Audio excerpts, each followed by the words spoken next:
का नाम रे हर गोविंद हर गोविंद हर गोविंद का नाम रे भज गोविंद भज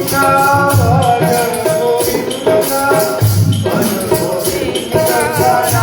रे भज गोविंद भज गोविंद भज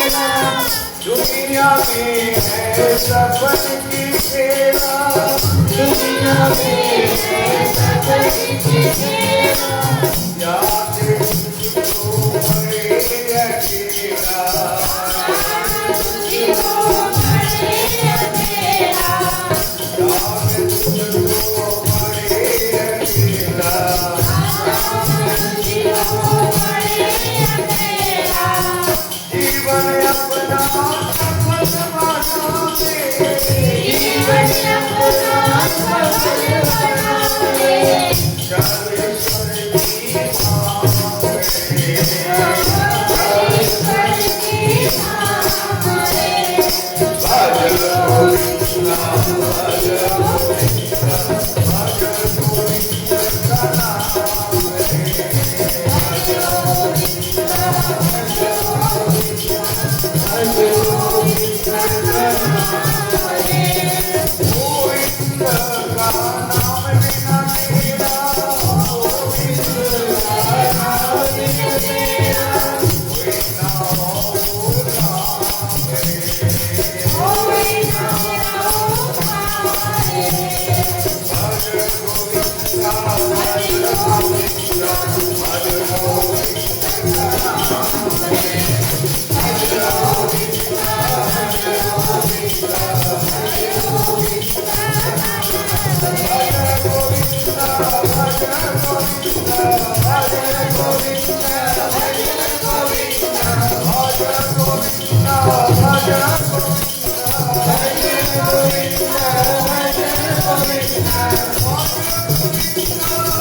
रे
कथा के प्रारंभ होते हैं, पहले कीर्तन हुआ, बीच बीच में कीर्तन करेंगे, भजन जो भी भगवान प्रेरित करेंगे हम लोग आपको भजन और कथा सुनाते जाएंगे। कथा में काल आप सुन रहे थे, धामना वंदना कर रहे थे पहले, अखंड मंडलाकारं व्याप्तं येन चराचरं तत्पदं दर्शितं येन तस्मै श्री गुरवे नमः। गुरु ब्रह्मा गुरु विष्णु गुरुदेव महेश्वर गुरु साक्षात् परं ब्रह्म तस्मै श्री गुरवे नमः। नारायणं नमस्कृत्य नरं चैव नरोत्तमं देवीं सरस्वतीं व्यासं ततो जयमुदीरये। यं प्रव्रजन्तमनुपेतमपेतकृत्यं द्वैपायनमिदं कातरयात् उत्क्रेति तन्मयतया तरवयोविनेदु त्वं सर्वभूतहृदयं मुनिमानतस्मि। यं ब्रह्मा वरुणेन्द्ररुद्रमरुतः स्तुन्वन्ति दिव्यैस्तवैः वेदैः सङ्गपदक्रमपनिषदैर्गायन्ति यं सामगाः। ध्यानवस्थिततद्गतेन मनसा पश्यन्ति यं यगिनो यस्यान्तमनो विदुः सुरासुरगणः देवाय तस्मै नमः। हरेर्नाम हरेर्नामैव केवलम् तयो नस्तेव गतिरन्यथा। हरे कृष्ण कृष्ण कृष्ण हरे हरे, हरे राम राम राम हरे हरे। वंशाकल्पतरुभ्यश्च कृपा सिन्धुभ्यैव च पतितानां पावनेभ्यो वैष्णवेभ्यो नमो नमः। सर्वाग्रे सबसे पहले श्री गुरु चरण कमल का वंदना करता हूँ, उनके आशीर्वाद प्रार्थना करता हूँ। उनके कृपा से मैंने जीवन में जो भी कुछ पाया वो गुरु जी का आशीर्वाद है, गुरु जी की कृपा है। जो भी साधना किए, जो भी प्रेरणा मिली, जो भी उन्होंने मुझे स्नेह किया, आशीर्वाद किया, उसी से मेरा जीवन आगे बढ़ा है। वही सिद्ध महात्मा, स्वरूप सिद्ध महात्मा भक्ति हृदय वनदेव गोस्वामी महाराज को मैं वंदना करता हूँ, उनका आशीर्वाद प्रार्थना करता हूँ।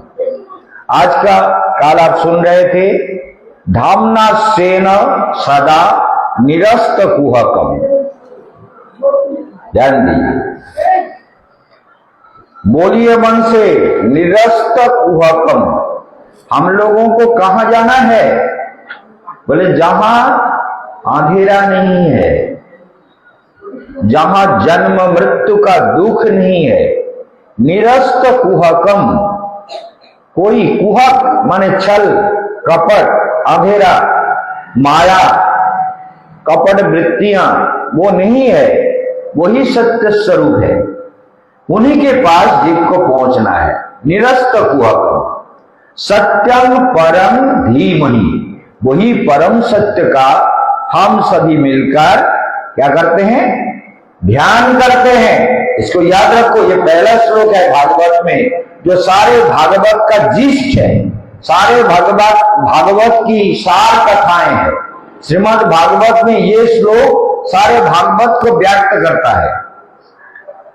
निरस्त कुहकम, कोई आधेरा नहीं, कोई छल नहीं, कोई कपट नहीं, छल कपट छिद्र नहीं भावा। रामायण में भी यही कहा गया, भगवान को पाने के लिए छलना, कपटता, दूसरों का दुख देखना, ये सब बिल्कुल नहीं चलेगा। दूसरे श्लोक में कहते हैं, धर्म प्रज्जित कई तव परमात्र निर्मत्सराम सताम वेदम वास्तवमत्र वस्तु जीवनम तापत्रयन्मूलनम। थोड़ा म्यूजिक भी दे देना जब श्लोक बोले थोड़ा। धर्म प्रज्जित कई तव अत्र परम निर्मत्सराम सताम वेद्यं वास्तवमत्र वस्तु शिवदम तापत्रयोन्मूलनम। श्रीमद्भागवते महामुनि कृते किं वा परैरीश्वर सद्हृदयवरुद्धते शुश्रूषुभितक्षणा। इतने जोर से नहीं बजाना है, धीरे बजाना है। धर्म, धर्म क्या है? बोले धर्म जहां पर प्रज्जित कोई तब, जहां से प्रज्जित माने फेंक दिया गया, उज्जित उत्खात किया गया, फेंक दिया गया। क्या फेंक दिया गया? कपटता को फेंक दिया गया। कोई नहीं है भागवत धर्म में, कपटता का कोई जगह नहीं है। दो चीज छोड़ने को कहा गया भागवत में, एक मत्सरता और एक कपटता। दो चीज छोड़ना है। मत्सरता किसी के, कुछ लोग कहते हैं, आप भी सुनते होंगे, बोले लोग दुखी क्यों है? बोले दूसरों का सुख देख के ही ज्यादा दुखी होता है कि उसको इतना सुख क्या है, क्यों है, मुझे सारा सुख मिलना चाहिए। उसको तो दुख मिलना चाहिए लेकिन उसे सुख मिल रहा है, वो सहन नहीं होता और इसीलिए जीव दुखी होता है। दूसरों का सुख देख के जीव दुखी होता है, इसलिए इसे कहते हैं जेलासी, मात्सर्य, मत्सरता। जो भारतीय दर्शन में 6 शत्रु कहा गया है, सबसे भयंकर है ये मत्सरता। काम तो भगवान की सेवा में लगा सकते हैं, इसको जरा, काम भगवान के सेवा में लगा सकते हैं। काम कृष्ण कर्मार्पणी, कृष्ण को संतुष्ट करने के लिए सारे कामनाओं को हम लगा दें कि प्रभु को कैसे श्रृंगार करें, कैसे सजाएं, कैसे ध्यान करें, कैसे मंत्र जप करें, कैसे उनका उपासना करें। इससे काम कृष्ण कर्मार्पण। और क्रोध उनसे करो जो भक्तों को, भगवान को, धर्म को, ईश्वर को मानता नहीं है, उनसे क्रोध करो। क्रोध तो करना है। क्रोध 3 प्रकार के होते हैं, एक तामसिक, एक राजसिक और एक सात्विक। सात्विक क्रोध में कोई हिंसा नहीं होती, लेकिन जो तामसिक क्रोध है उससे दूसरों का अमंगल चाहते हुए जो क्रोध करते हैं, वो क्रोध हमारे लिए हानिकारक है। हम भगवान को नहीं पा सकते। ध्यान से सुनिए, हानिकारक है। तो इसलिए ये जीवन भगवान के लिए ही हमको मिला है, तो हम इन दोषों को अपने अंदर छुपा के क्यों रखें? इसलिए धर्म प्रज्जित क्वयितम। ध्यान दीजिए, भागवत का दूसरा श्लोक सुन रहे हैं। तो जिसमें कपट भाव ना हो, जीवन को सरल बनाना बहुत जरूरी है। जो सरल नहीं बनाएगा वो भगवान को नहीं पा सकता। इसलिए धर्म प्रज्जित कईतव परम निर्मत शरणाम सदा। निर्मत्सर, जिनमें कोई जलसी नहीं, जो सबके सुख में सुखी होता है, वही साधु है। सबको सुख मिल जाए बड़ा खुशी की बात है। जो भी खबर सुख कब आता है तो हमें आनंद होता है, लेकिन मनुष्य जब पाप कर्म में लिप्त हो जाता है, दुखी हो जाता है, दुष्कर्म करता है और नाना प्रकार कपट वृत्तियों के द्वारा जीवन में आगे चलता है, तो मनुष्य फिर सुखी नहीं हो सकता, सुखी होता ही नहीं है। जीवन में कभी उसको आनंद नहीं मिलेगा। सुख तो मिलता है, चक्रवत परिवर्तन ते सुखानी च दुखानी च। चक्र के जैसा कभी दुख आया, कभी सुख आया, कभी दुख कभी सुख, ये बदलता रहता है। इसीलिए ये हमको जानना बहुत जरूरी है कि निर्मत शरणाम सदाम। साधु कौन है? जिसमें ये दो दोष नहीं है। पहला दोष है कपटता, दूसरा दोष है मत्सरता। अच्छी तरह से सुनिए, आगे इतना व्याख्या नहीं करेंगे, आगे तो बोलते चले जाएंगे, लेकिन यहाँ पर विचार है कि हम भागवत को सुन रहे हैं तो भागवत हमें कैसे जीवन बनाने को बोल रहा है। हमारा भाव कैसा होना चाहिए, मन कैसा होना चाहिए, हृदय कैसा होना चाहिए, बुद्धि कैसी होनी चाहिए और किस तरह से भगवान का भजन करे। तो उसको श्रीमद् भागवत के शुरू में ही महामुनि वेदव्यास, भारत के ऋषियों ने, सब ने यही व्याख्या किया है कि देखो क्या कहा, वेदम, तुमको जीवन में जानना है। वेद, विद धातु का अर्थ होता है जानना। वेदम वास्तवम अत्र वस्तु शिवदम। वेदम वास्तवम अत्र वस्तु शिवदम। शिवद माने मंगलप्रद। भागवत में अस्मिन् ग्रंथे भागवते प्रतिपादितम, इस ग्रंथ भागवत में जो प्रतिपादित है तो वो क्या है? बोले शिवद है, मंगलप्रद। दूसरा चश्मा ले आओ ना, ये काम नहीं कर रही है, काला वाला ले। तो कहा गया अत्र वस्तु शिवदम, क्या समझे? मंगलप्रद। भागवत में जो भी कुछ कहा गया सब मंगल के लिए, क्योंकि नारद जी ने कहा कि तुम निर्मल कृष्ण कथा बोलो, तुम्हें भी शांति मिलेगी, आनंद मिलेगा और दुनिया में भी आनंद मिलेगा। इसको तो दुनिया में भी आनंद पाने के लिए आपने हृदय के आनंद को ही चाहिए ना। बाहर के आनंद को ढूंढेंगे तो कोई हमको आनंद देने के लिए थोड़ी तैयार है, सब तो दुख देने के लिए तैयार है। कोई हमारा आनंद नहीं चाहता और हम भी किसी से आनंद का भिक्षा ना करें। आनंद के लिए किसी से बोले कि आपके आनंद दो, ये पागलपन है। कोई आनंद देना नहीं चाहता। आनंद तो अंदर है, मेरे हृदय में आनंदमय भगवान बैठे हुए हैं। इसलिए वो आनंद स्वरूप को जितने जगाओगे, जैसे हमारे भगत जी आए हुए हैं, भगत जी आनंद कहाँ है? हृदय में है। अंदर ढूंढोगे तो आनंद मिलेगा। माता जी आए होगी, सबको यही करना है कि अंदर ढूंढो। बाहर जो भी जाओगे, मंदिर में, ठाकुर जी में, वो तो थोड़ा है। वृंदावन में है तो ठाकुर जी के मंदिर का परिक्रमा करना, मंदिर को साफ करना, झाड़ू लगाना, प्रणाम करना, दंडवत करना, कुछ सेवा करना, ये सब तो हमारा शरीर के लिए ये कर्तव्य है। शरीर को भगवत सेवा में लगा दे, लेकिन हमारा हृदय जब तक भगवत भजन में ना लग जाए तो हमारा जीवन में कल्याण नहीं होगा। परम निर्मत शरणाम सदा। दो बात हमेशा ध्यान रखना है कि कपट भाव को छोड़ दे और मत्सरता को छोड़ दे। वेदम वास्तवम, देखो तुम वास्तव को, जो सत्य है, जो अविनाशी है, जो कभी बदलते नहीं, उसे जान लो। और जानने का मतलब ये नहीं कि गुरु जी ने कह दिया भगवान सत्य है, ऐसा नहीं। ध्यान करके अंदर देखो कि भगवान के बिना कुछ भी सत्य नहीं है। वो जानना तुम्हारे लिए बहुत जरूरी है। समझ गए ना बात को? भगवान अंदर है ये जानना जरूरी है।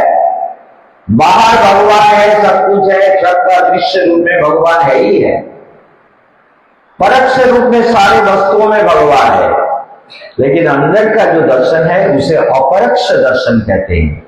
अर्थात वही सच्चा दर्शन है जिससे जीव के जीवन में धीरे धीरे आनंद का प्रवाह, आनंद का तरंग। किसी भी भागवत कथा में जाकर के पहले भागवत कथा वाचक को पूछिए कि भागवत सुनने से हमारा क्या होगा। हम भागवत सुनेंगे आपसे तो हमको क्या मिलेगा? बोले क्यों? तुम्हारा पाप नाश हो जाएगी, तुम्हारा कर्म बंधन छूट जाएगा, तुम भगवान को प्राप्त करोगे। बोले भगवान को प्राप्त करने का मतलब क्या हुआ?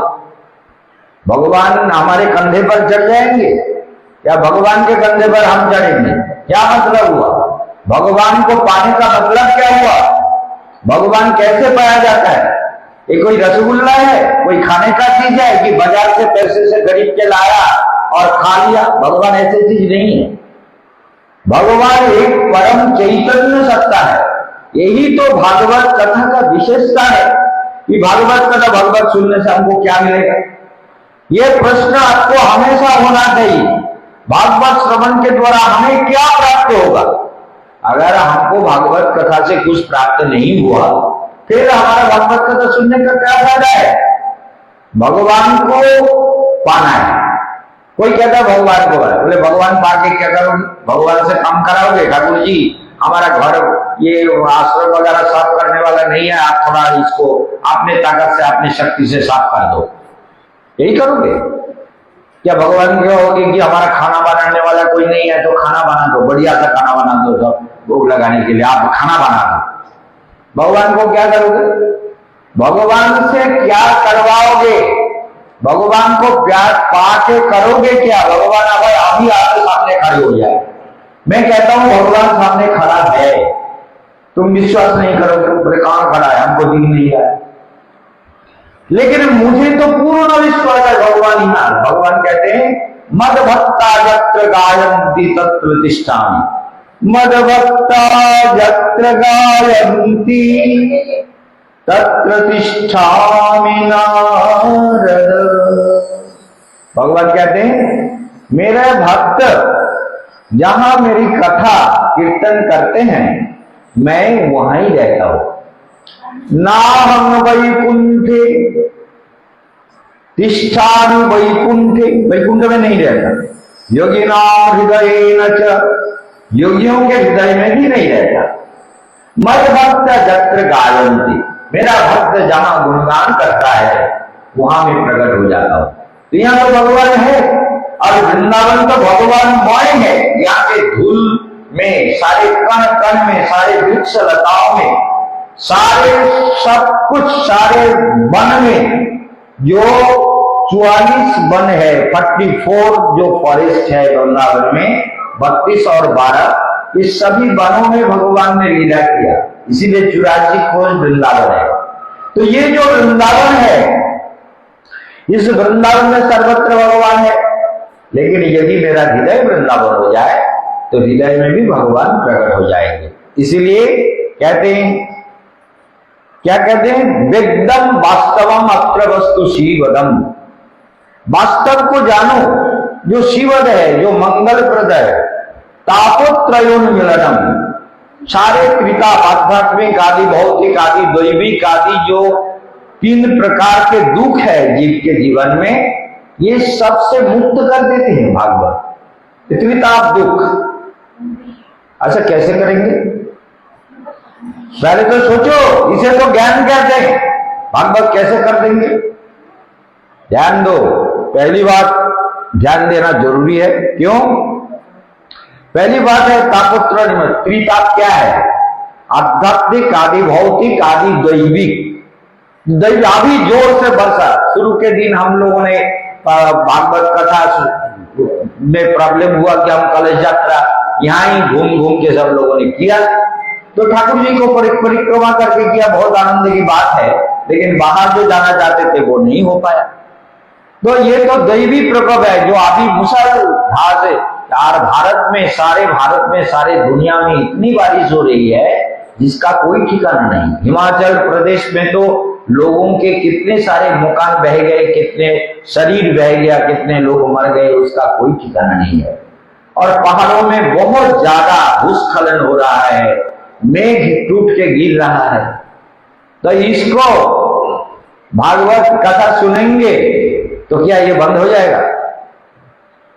पहले तो ये ज्ञान हो तुम्हारा कि भागवत कथा सुनेंगे तो ये पहाड़ जो टूट के गिर रहा है, जो आसमान टूट के पानी बरस रहा है, सारे पहाड़ को एकदम से जितने लोग बसे हुए हैं सबको लेके बह गया पानी में, कितने मर गए, हजारों लोगों का कई जगह में हुआ, खबर आप लोगों ने सुना होगा। तो क्या हम भागवत सुनेंगे तो ये सारे बंद हो जाएंगे? पहले सुनिए, ध्यान दीजिए। इसलिए ये दैवी प्रकोप है, आध्यात्मिक प्रकोप। जैसे बीमार हो गया, कल हमारी एक माता बीमार हो गई, आने से पहले हमारे मजुमदार इनके यहाँ कुछ जहरीला कोई चीज पानी गिरे तो उससे तकलीफ हुआ। तो क्या हम भागवत सुनेंगे तो ये भी बंद हो जाएगा? ये तो प्रकोप है, इसको समझ लो। ज्ञान जब तक नहीं होगा जीव का उद्धार कभी नहीं हो सकता। ज्ञानम लब्धा परम शांति, वेदम मैंने ज्ञान प्राप्त करो, जानो, भगवान को जान लो अच्छी तरह से। भगवान, हम भागवत कथा सुनते हैं तो क्या सारा प्रॉब्लम सॉल्व हो जाएगा? जैसे बारिश बंद हो जाएगी, क्या मेघ टूटना बंद हो जाएगा? पहाड़ टूटना बंद हो जाएगा? पहाड़ गिरना बंद हो जाएगा? लोग जो मर रहे हैं वो मरना बंद हो जाएगा? इतने बारिश के तकलीफ में कितने सारे लोग बह जाते हैं। बंगाल में एक दिन में इतनी बारिश हुई और इतने बिजली के तार गिरे कि कलकत्ता में 9 लोगों की मौत हो गई। और एक दिन जो है वज्र इतने गिरे कि वज्र से 54 आदमी मर गया। तो क्या भागवत सुनेंगे तो ये सब बंद हो जाएंगे? पहली ज्ञान तो ये होना जरूरी है। यदि मन में संदेह है तो भगवान का भजन क्यों करते हो? भगवान पर अगर संदेह रह गया, भगवान का भजन क्यों करते हो यदि मन में संदेह है? दूसरी बात, आध्यात्मिकता तो यह है, बीमार हो गया, कैंसर हो गया, जहर लग गया, कोई इंफेक्शन हो गया, कोई ये क्या कहते हैं इसको, इधर के लोग कहते हैं कि इसका प्लेट उतर गया, ये जो होता है, बुखार हो गया, मलेरिया हो गया और ना जाने कितने सारे बीमारी आदि के तकलीफ हो गए, इसको कहते हैं आध्यात्मिकता। तो ये जो दुख है, क्या ये सब भागवत कथा सुनेंगे तो बंद हो जाएगा? अच्छी तरह से समझ लो, ज्ञान इसे कहते हैं। भागवत कथा सुन लिया, भगवान की कथा कीर्तन किया, नाचा गाया, बहुत कुछ किया, लेकिन समझ में कुछ नहीं आया। बोले हमने तो बहुत रामायण पढ़ी, रामायण सुना, रामायण की कथा सुने, 7 कांड रामायण को भी अनुभव पढ़े लिखे सब सुने। बोले राम, लेकिन एक बात समझ में नहीं आई। बोले क्या? बोले सीता जी राम के मौसी थे या चाची थे? सीता कौन थे? राम के मौसी थे या चाची थे? सारे रामायण सुन लिया, लेकिन ये समझ में नहीं आया। तो भागवत यही है, भागवत भी आध्यात्मिक आदि भौतिक प्राणियों से जो दुख मिलता है। किसी ने आपको दुख दिया, किसी ने आपको कटु वचन बोले, किसी ने हमारा संपत्ति ले लिया, किसी ने चोरी किया, किसी ने कुछ किया, जैसे हमारे ये मानसी माता को थोड़ा हिप्नोटिज्म करके उसके सोने के चूड़ी निकाल लिए। तो ये जो भौतिकता है, मतलब प्राणियों का, कुत्ता आके काट लिया, कुत्ता आ रहा है आके काट लिया, तो इसे भौतिकता कहते हैं। भौतिक माने प्राणियों से दुख मिलता है।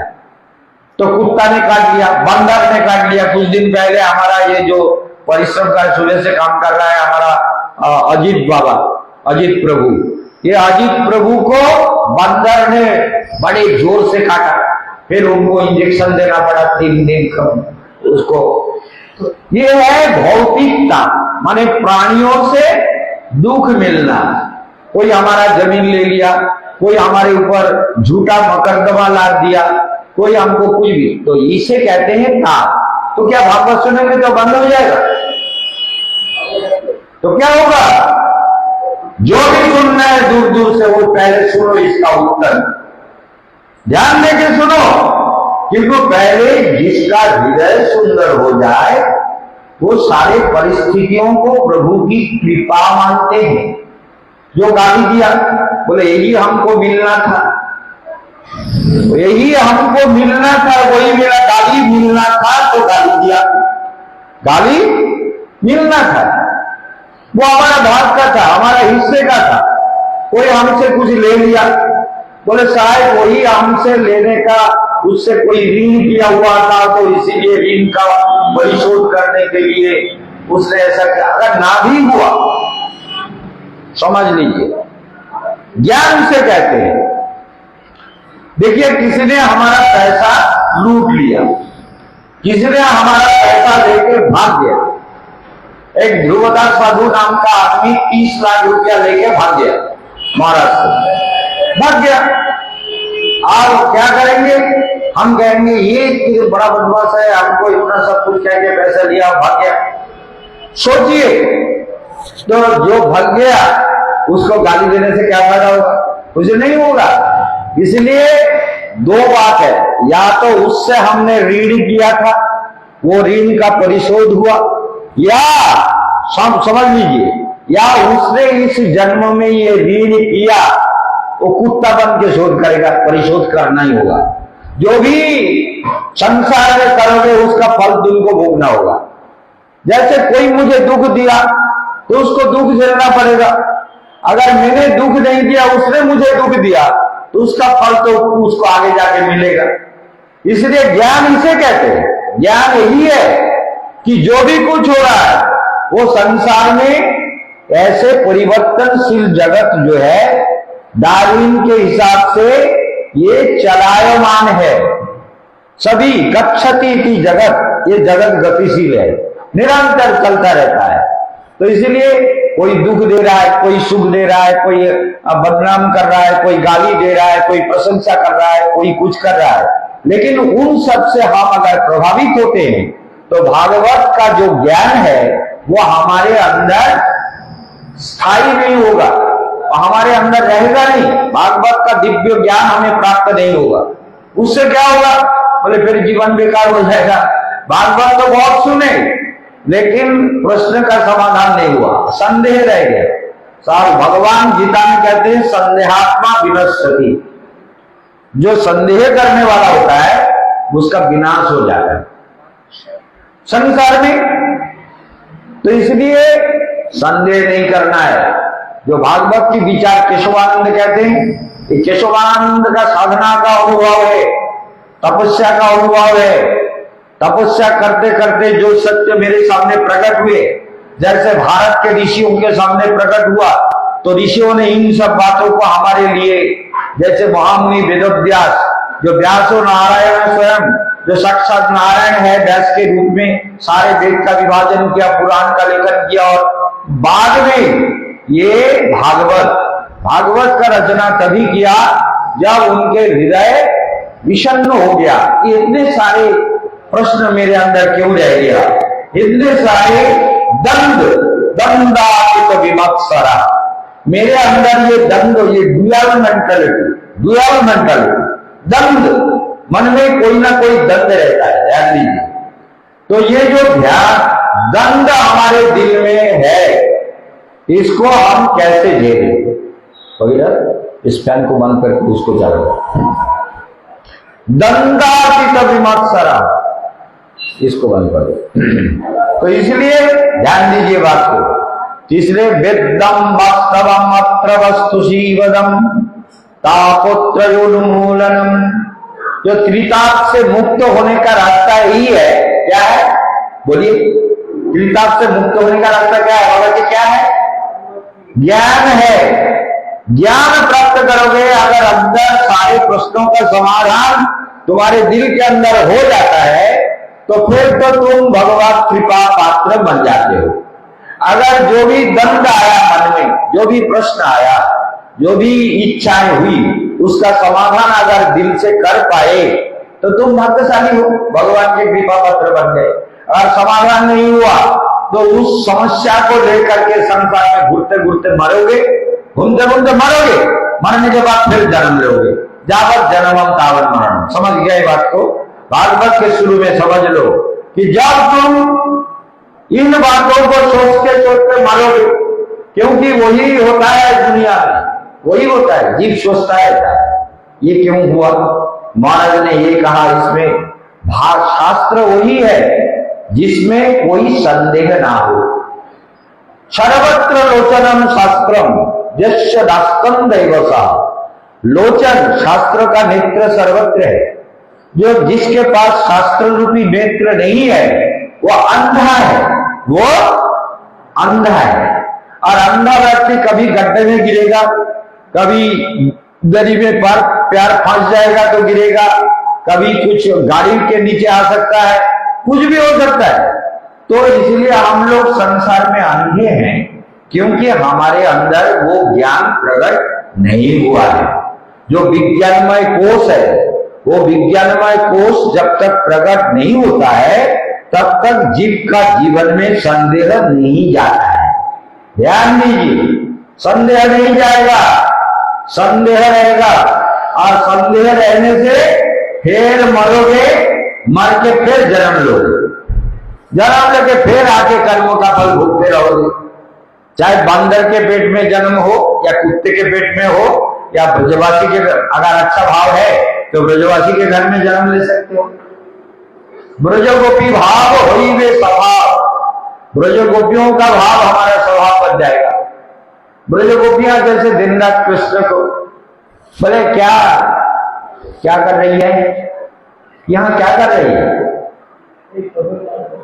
नारद जी जा रहे थे ना, नारद जी ने देखा कि एक माता जो है, आपने कलश को तो उन्होंने जमुना जी में ऐसे करके पलट के रख दिया और जंगल के अंदर बैठ करके ध्यान करने लगे। गहरा ध्यान। हम वो माता को देख रहे हैं, शक है, शक एक दिव्य रस में दिव्य स्वरूप को देख रहे हैं। दिव्य आंख बंद करते ही दिखाई दे रहा है क्योंकि हम बोल रहे हैं। इसलिए वो एकदम शांत होकर ध्यान समाधि में बैठी हुई है माता। नारद जी उधर से आ रहे थे जंगल के बस से, नारायण नारायण नारायण भज नारायण नारायण भक्ति नारायण नारायण नारायण भज नारायण नारायण नारायण नारायण नारायण जप नारायण नारायण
नारायण नाम करते करते नारद जी पहुंचे।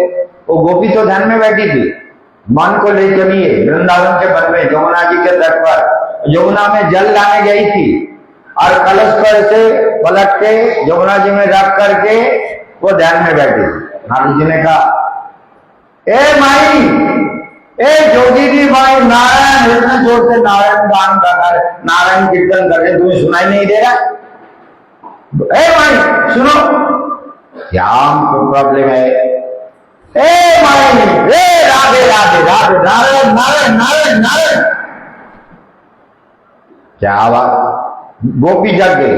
गोपी बोले, क्या बाबा तुम मेरे पीछे क्यों पड़े हुए हो? मैं तो ध्यान कर रहा था। तो क्या ध्यान कर रहे थे? वृंदावन में तो हम जानते हैं सारी गोपियां रहती है, लेकिन योगियां कहां से आ गई? ये योगिनी, ये कहां से आ गई? यहाँ योगिनी देख रहे हैं, गोपी नहीं योगिनी। अरे मैं कोई योगिनी नहीं हूं बाबा, मैं योगिनी नहीं हूं। अरे योगिनी नहीं है तो क्या कर रही थी? आंख बंद करके चुपचाप इतने जोर से कीर्तन कर रहे, तुमको सुनाई नहीं दे रहा है और इधर कहते मैं योगिनी नहीं हूं। ये तो योगियों का काम है, योगियों का ध्यान शायद में टूटता नहीं है। तुम क्या कर रहे थे? बोले बाबा मेरा ना बड़ा गड़बड़ हो गया। बोले क्या हो गया? बोले मेरे संसार में सब कुछ जलांजलि चला गया, सब कुछ सब खत्म हो। बोले क्यों? बोले वो कन्हैया है ना वृंदावन में, एक जसोदा का लाला है, तुमने देखा? बोले मैंने देखा नहीं देखा बोबा नहीं, तुम्हारा क्या हुआ? बोले वो लाला हमारा संसार छीन लिया। बोले कैसे? बोले हम ना जब खाना बनाते हैं, बाबा तुम्हारे पास कोई दवाई होगा ना जिससे वो खाने को दिल से निकाल सके? बोले हाँ। क्या चक्कर? बोले दिल से निकालना है, वो दिल के अंदर बैठा हुआ है। जब हम खाना बनाते कहते नमक मत डालो, नमक मत डालो, हम नमक नहीं दे पाते। हम खीर बनाते बोले चीनी मत डालो, चीनी मत डालो, चीनी मत डालो, और हाथ को रोक लेते हैं। हम गाय धोते हैं तो गाय के बांट के नीचे हमारा बाल्टी हटा के मुंह लगा देते हैं और उनके दूध जो होता है वो उनके मुंह में हम धोते हैं। धोते धोते क्या होता है? वो सांस आ जाती है, देखता है कि दूध जो है बह रही है, दूध बहता जा रहा है और बाल्टी हटाया हुआ है। मैंने तो देखा कन्हैया पी रहा था और साथ आके बोले एक बड़ा मुही क्या खा रही है, ये सारा दूध बहता जा रहा है तुम्हें। तो इस तरह से बहुत परेशान है बाबा, हमारा संसार करना मुश्किल हो गया। इसलिए बाबा ऐसा कोई दवाई दो, ये जो कृष्ण कन्हैया मेरे दिल में जगह बना के बैठा हुआ है ना, इसको निकाल के फेंके। कोई ऐसा दवाई जड़ी बूटी तुम्हारे पास हो तो तुम हमको दे दो, जिससे कि हम उसको निकाल दें। नहीं तो हमारा संसार, हमारा सास भी गाली देती है, पति भी, जेठ भी, ससुर भी, और आस पड़ोस के बोले ये क्या पागल हो गई, दिन रात गोपाल गोपाल गोपाल गोपाल करती रहती है और आंख बंद करके रहती है, आंख बंद करके सारा काम करती है, भोजन पकाते समय आंख बंद करके ना जाने क्या सोचती रहती है।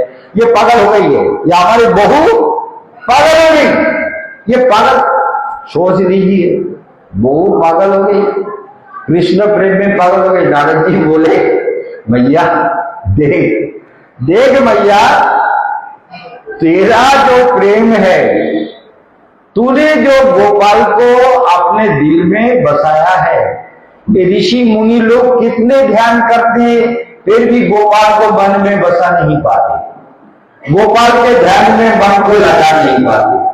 कितने तपस्या करके भगवान के स्मरण में, भगवत ध्यान में, भगवत चिंतन में मन को लगा नहीं पाते। अब तुम कैसी गोपी हो जो तुम्हारे मन से गोपाल को निकालना चाहते हो? बाहर कितना तक? हाँ, नहीं तो हमारा संसार जाएगा। बाबा तुम जैसा उपदेश मत दो, हमको कोई दवाई दो, कोई जड़ी बूटी मालूम है तो दे दो, जिससे कि हमारे ये दिल में जो कन्हैया बैठा हुआ है ना, इसको निकाल सके। देखो ये ब्रज गोपियां, ये सारे प्रेम के आचार्य हैं।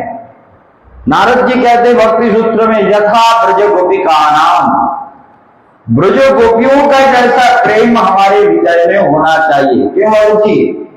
ब्रज गोपियां जैसी प्रेम हो तो फिर अपने आप सारे सब कुछ भूल जाता है, सब सुंदर हो जाते हैं, सब आनंदमय हो जाता है। लेकिन प्रेम में तन्मयता, तल्लीनता होना जरूरी है।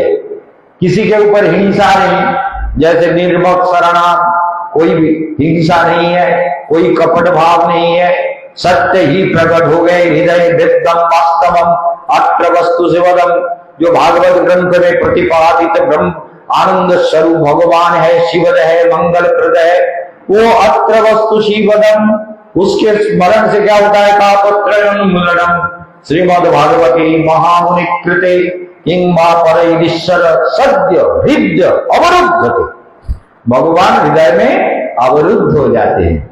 जब भगवान की कथा सुनने की इच्छा होती है, दिल में भगवान के मधुरता जब जग जाता है, भगवान के प्रेम में जब हमारा हृदय रोता है, जब हमारे हृदय में होता है अरे हम भगवान से ना जाने कितने जन्म तक संसार में घूमते रहे, आप तो ये घूमना हम बंद करेंगे, इसमें ब्रेक लगाएंगे और हम भगवत भजन में जीवन को समर्पित करेंगे। ऐसा अगर हमारी भावना होगी, भावना अगर बदल गई, चेतना बदल गई, मन सुंदर हो गया, तो क्या होगा?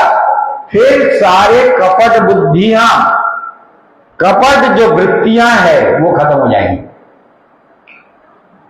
महामुनि वेद अभ्यास कहते हैं, मैं कहता हूं महामुनि कृते किंबा परईश्वर, वो ईश्वर है, वो साक्षात नारद जी से कह रहे थे कि पता नहीं गुरुजी मुझे क्या गलती हो गई, क्या गलत बोल दिया, मुझे चैन नहीं मिल रहा, आनंद नहीं मिल रहा, मैं प्रसन्न था। बोले आपकी गलती तो हो ही नहीं सकती, क्योंकि आप भगवान का अवतार, आप गलत नहीं बोल सकते। लेकिन आपने क्या किया? संसार के लोगों के लिए बहुत सारे रास्ता बताए, कैसे पैसा कमाया जाए, कैसे बिजनेस किया जाए, कैसे दवाई बनाया जाए, कैसे ज्ञान लाभ किया जाए, कैसे गुरु के पास जाया जाए, कैसे कामना वासना पूर्ण किया जाए, कैसे उर्वशी लाभ किया जाए, अप्सरिया लाभ किए जाए, कैसे मंत्र जप करने से सोना मिले, पैसा मिले, संपत्ति मिले, ये सब कुछ वेद में है। लक्ष्मी स्तोत्र है, इंद्र को सबसे बड़ा देवता माना गया है ऋग्वेद में। ये सब तो आपने किया, कामना वासनाओं के और युद्ध विग्रह और सब कुछ बोला, लेकिन निर्मल कृष्ण कथा, निर्मल कृष्ण प्रेम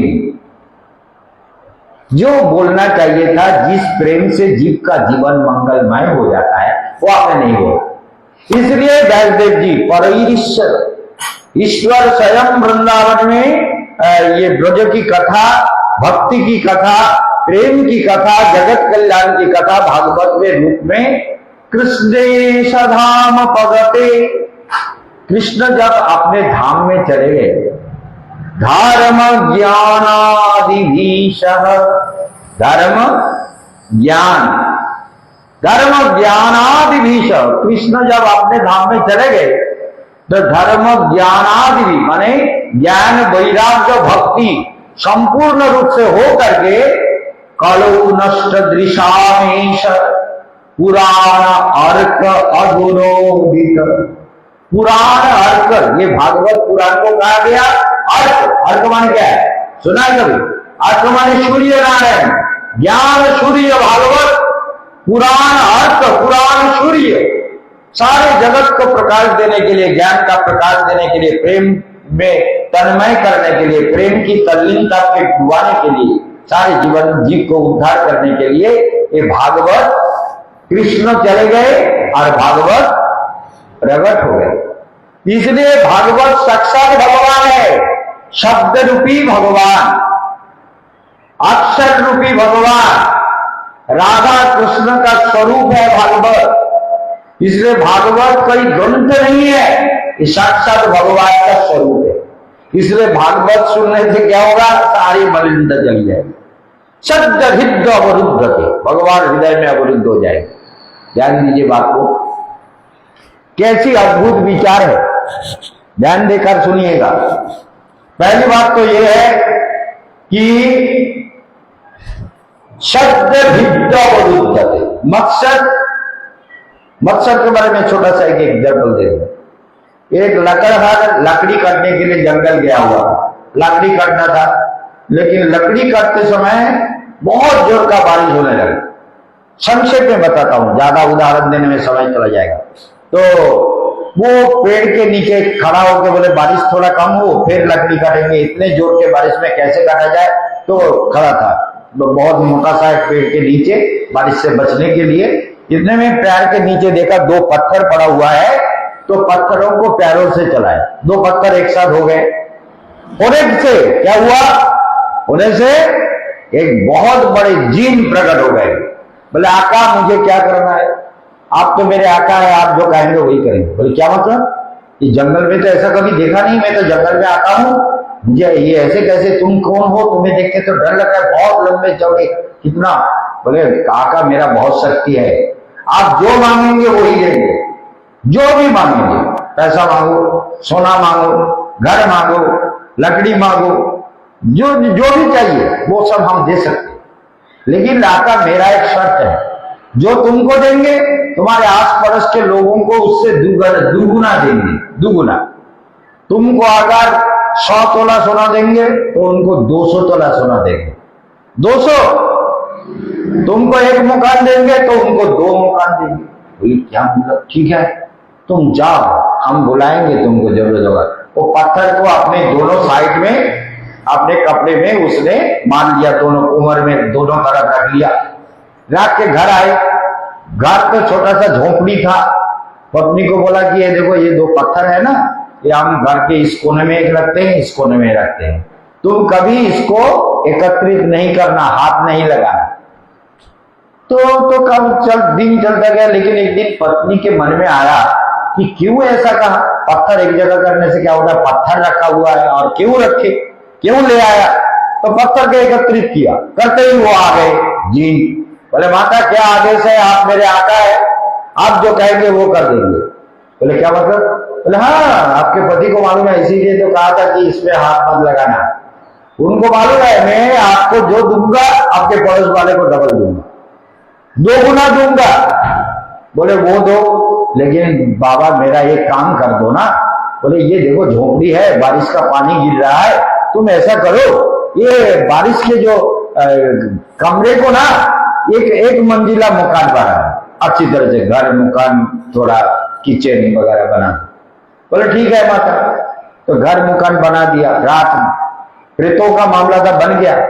फिर दूसरे 5 के जो लोग हैं उनका 2 मंजिला बन गया, 2 मंजिला मकान बन गया। तो पति जब घर आए देखा कि उसका झोंपड़ी नहीं है। बोले ये कैसे हो गया। बोले वो जो पत्थर तुमने एकत्रित करने माना किया था उसको किया, और वही देवता ने हमको ये सब बना दिया। देवता बड़े अच्छे हैं। बोले अरे वो तो ठीक है, लेकिन हमारा 1 मंजिला मकान है, उसका 2 मंजिला है, वो हम कैसे सहन करें, यही तो मुश्किल है। तो क्या करें। बोले पत्थर ले आओ। दोनों पत्थर ले आए, पत्थर को एकत्रित किया। फिर जिन आया, बोले ऐसा करो तुम हमारे घर के सामने ये कुआं खोद दो, एकदम दरवाजा के सामने कुआं खोदो, और बोले उसके घर के सामने 2 कुआं होगा, तो इसके घर के सामने 1 कुआं, उसके घर के सामने 2 कुआं हो गया। बोले तुम हमारा 1 आंख फोड़ दो, उसका दोनों आंख फूट जाएगा, अंधा हो जाएगा और कुएं में गिर के मरेगा, वो भी मकान हमारा हो जाएगा, वो भी हमारा हो जाएगा। तो इसे कहते हैं मत्सरता। दूसरों के भलाई को हम देख नहीं सकते, देख सहन नहीं कर सकते, यही संसार में दुख का कारण है, मत्सर का बुद्धि है। ये भागवत क्या है, निगम कल्प तरोर गलितम फलम शूक मुखादम मृतद्रव संयुतम पीबत वावतम रसमालयम मुहुरहो रसिका भुवि भावुका। निगम माने वेद, कल्प वृक्ष, जो मांगोगे वेद के पास, जो भी जानना चाहोगे वेद में सब कुछ है, सब कुछ मिलेगा। वेद के पास जो जिस भावना से जाके ढूंढेगा, वेद का अध्ययन करेगा। जैसे आप जानते हैं वेद में जो बालखिल्य सूक्त है, बालखिल्य सूक्त, इसमें जितने भी यज्ञ हम लोग करते हैं ये बाद में बाल खिल्ल सूक्त के आधार पर ही करते हैं। और वेद में जो बाल खिल्ल सूक्त है, उस सूक्त का ही ये विशेष मंत्र है जो हम जप कर, हम लोग बहुत जप करते हैं ना, ओम भूर्भुवः स्वः तत्सवितुर्वरेण्यं भर्गो देवस्य धीमहि धियो यो नः प्रचोदयात्। ये वेद का बाल खिल्ल सूक्त का ही मंत्र है, समझ गए ना। बाल खिल्ल सूक्त में ये मंत्र आया है, ये ब्रह्म गायत्री। जैसे हम लोग कहते हैं ओम त्र्यंबकम यजामहे सुगंधिं पुष्टिवर्धनम उर्वारुकमिव बन्धनान् मृत्युर्मुक्षीयमामृतात्। ये भी बाल खिल्ल सूक्त का मंत्र है। तो ये बाल खिल्ल सूक्त वेद में जो जितने भी मंत्र है, इन मंत्रों को वेद को 8 अध्याय में भाग किया गया। फिर एक एक अध्याय को 8-8 वर्ग में बांटा गया, 8-8 64 वर्ग हो गया। तो ये वेद का हम ज्यादा व्याख्या नहीं करना चाहेंगे, वेद का व्याख्या शुरू करेंगे तो दिन चला जाएगा। तो ये वेद का, ये भागवत जो है वेद रूपी निगम वेद शास्त्र का परिपक्व सुमिष्ट स्वादिष्ट रसमय फल है श्रीमद् भागवत। इसलिए निगम कल्प तरोर गलितम फलम, इसमें कुछ भी फेंकने लायक नहीं है कि ये इसमें गुठली है या इसका छिलका है, ऐसा नहीं है। ये रस है, परिपूर्ण आनंद रस ये भागवत में है। निगम कल्पतरुर गलितम फलम शूक मुखादमृत द्रव संयुतम। शुक पक्षी का इसलिए उच्चारण किया गया। शुक पक्षी पेड़ में जितने भी, हमारे सामने भी हमारे भगत जी ने देखा कि अमरूद का पेड़ था, आम का भी पेड़ था, बहुत सारे फलों का पेड़ था। आम तो यहाँ होता नहीं था, सूख जाता था, लेकिन जो अमरूद होता था, अमरूद में जो भी इतना बढ़िया अमरूद होता था, एक पेड़ में 4-5 हम अमरूद का पेड़ कलकत्ता से लाके लगाए थे सामने। तो एक अमरूद के पेड़ में इतना मीठा अमरूद होता था कि किसी भी पेड़ के साथ उसका तुलना नहीं हो सकता। तो उस पेड़ में अब तो बंदर आ गया, वो बंदर महाराज की सेवा में सब लग जाता था। वो तो हमको ना खोद खा सकता है, उतना कड़वा अमरूद को नहीं खा सकता, ना हमको खाने देता है। बंदर महाराज सारा सब कुछ खा जाता है। कोई बात नहीं, जो भी होता है भगवान की इच्छा है। पेड़ भी शरीर छोड़ दिया, पेड़ भी शरीर छोड़ दिया और रास्ता भी बन गया। तो इसलिए देखिए क्या हुआ, ये पेड़ में जो सबसे मीठा फल होता है, शुक पक्षी जो है उसी को खाता है। और हजारों फल है, लेकिन सबसे मीठा फल को शुक पक्षी खाता है। इसलिए सारे शास्त्रों में भागवत एक स्वादिष्ट मीठा सुंदर रसमय आनंद घन फल है श्रीमद् भागवत। निगम कल्प तरोर गलितम फलम शूक मुखादमृत द्रव संयुतम। शूक मुखाद, थोड़ा भजन होना चाहिए। शूक मुखादमृत द्रव संयुतम पीबत भागवतम रसमालयम मुहुरहो रसिका भुवि भावुका। भावुक रसिक जनों ने इसे पान किया, पिया। कौन पिया? भागवत रस पिया कौन? बोले जो रस को जानता है। रस को जाने बिना पिएगा कैसे? रस दो, इसलिए रस को जानकर पीना चाहिए। बोले भागवत भगवान की जय। भजन सुन लीजिए कुछ। भूल जाओ, होच्छे ना।